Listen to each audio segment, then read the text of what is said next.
ஸல்லல்லாஹு அலைஹி வஸல்லம் சொன்னாங்க, ரெண்டு குணங்கள் யாரிடத்தில் இருக்கிறதோ, ஹஸ்லத்தானி மன்கான தாஃபி, இரண்டு குணங்கள் யாரிடத்தில் இருக்கிறதோ, கதபஹுல்லாஹு ஷாக்கிரன் சாபிரா, அல்லாஹ் அவரை ஷாக்கிராக, நன்றி உள்ள ஒரு அடியானாக, அல்லாஹுவின் கட்டளைகளை ஏற்றுக்கொண்ட ஒரு சாபிராக அல்லாஹ் அவரை ஆக்குவான். ரெண்டு குணம் இருந்தார்.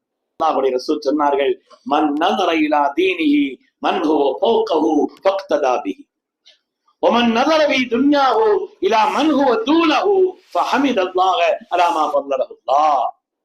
மார்க்க விஷயத்தில் தன்னை விட உயர்நிலையில் இருக்கக்கூடிய ஒருவரை பார்க்கிறார்.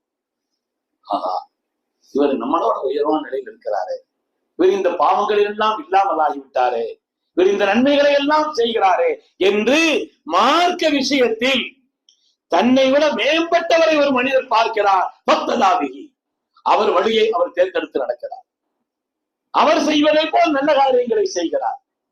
உலக விஷயத்திலே தன்னை விட கீழ்நிலையிலே உள்ளவை பார்க்கிறார்.